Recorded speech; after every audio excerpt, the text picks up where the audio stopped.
আর আমি চাই না আসলে সারাক্ষণ যদি বাসায় একসাথে থাকি আবার হাজব্যান্ড ওয়াইফ যদি সারাক্ষণ শুটিংয়ে থাকি এটা ডিস্টার্ব আছে একটা। আমার মনে হয় যে হাজব্যান্ড ওয়াইফ হিসেবে যখন কন্টিনিউ কাজ করে ওটা একটু কষ্টকর আসলে। আমি ওই কাজটা করে আমি বুঝতে পেরেছি যে হাজব্যান্ড ওয়াইফ হিসেবে কাজ করাটা বেশি দিন করা উচিত না আসলে।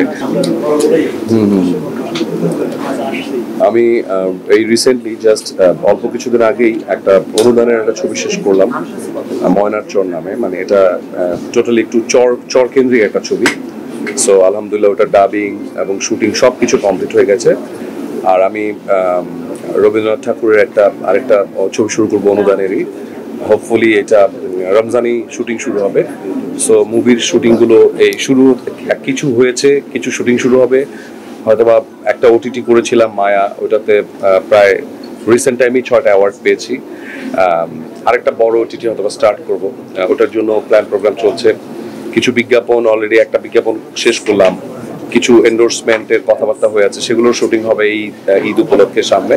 সো এই তো মানে কিছু বিজ্ঞাপন, কিছু ফিল্ম, এগুলো নিয়েই ব্যস্ত থাকবো।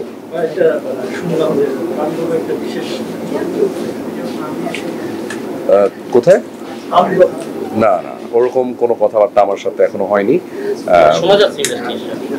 আমি এখনো শুনিনি আসলে। সো যতক্ষণ পর্যন্ত আমার কাছে কোনো কিছু না আসবে ওটা আমি এনশিওর হয়ে কিছু বলতে পারছি না। যদি হয় আলহামদুলিল্লাহ, না হলেও আলহামদুলিল্লাহ।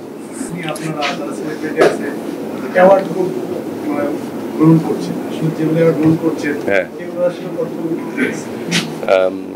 আমি রিসেন্ট টাইমে যে কটা অ্যাওয়ার্ড নিয়েছি, যেমন আমেরিকায় যেটা নিয়েছি ঢালিউড অ্যাওয়ার্ড, ওইটা গত 36 বছরের আমেরিকার যত সেলিব্রিটি আছে বাংলাদেশের তারা গিয়েছেন। সো ওটা অনেক প্রেস্টিজিয়াস। এর আগে আমি আইকনিক অ্যাওয়ার্ড নিয়েছি, ওটাও ভালো ছিল। এবং রিসেন্ট আমি যে কটা অ্যাওয়ার্ড নিয়েছি, ধরেন চলচ্চিত্র সাংবাদিক বা আপনাদের রিলেটেড বেশ কিছু বড় বড় প্রোগ্রাম ছিল।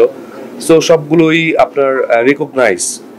সো ওনারা যদি ভালোবেসে একটা কাজ দেখে যদি মনোনয়ন দেয়, পুরস্কার দেয়, সেটা আমার মতো ক্ষুদ্র অ্যাক্টরের জন্য এটা অনেক বেশি ইন্সপিরেশন। এবং আমি মনে করি তখন আমাকে আরো বেশি উৎসাহ দিবে। সো আমার মনে হয় যে আপনাদের জন্য এরকম অ্যাওয়ার্ড থাকা দরকার, তাহলে আরো প্রতিযোগিতা হবে ভালো নিউজের। সো এরকমই আমরাও যেমন ইন্সপায়ার হই, সবার জন্য ইন্সপিরেশনটা আসলে খুব দরকার।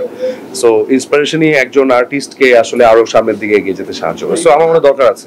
আমরা যেটা জেনেছি যে আপনাদের সেলিব্রিটি অ্যাওয়ার্ড দিয়ে অনেকেই ধরেন যে আগুন ব্যবসার সাথে জড়িয়ে যাচ্ছে, সেক্ষেত্রে এগুলোতে আমাদের দেখা উচিত।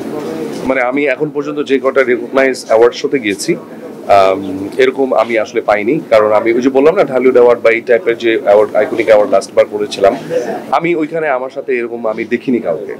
আর মোস্ট অফ দ্য অ্যাওয়ার্ড তো আসলে বাংলাদেশেই হয়, হাতে গোনা কয়েকটা অ্যাওয়ার্ড শুধু হয়। সো ওগুলার সাথে আমার জানা মতো আমি এগুলো দেখিনি কখনো।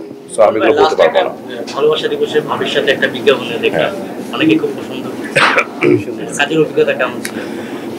আমি এখন হারে হারে টের পাচ্ছি যে আমাদের ইন্ডাস্ট্রিতে যারা হাজব্যান্ড ওয়াইফ যারা কাজ করে, ওদের মানে আমি ওই কাজটা করে আমি বুঝতে পেরেছি যে হাজব্যান্ড ওয়াইফ হিসেবে কাজ করাটা বেশি দিন করা উচিত না আসলে। সারাক্ষণ একসাথে বসে থাকা, আবার শুটিংও একসাথে বসে থাকা রিয়েলি টাফ, রিয়েলি ডিফিকাল্ট।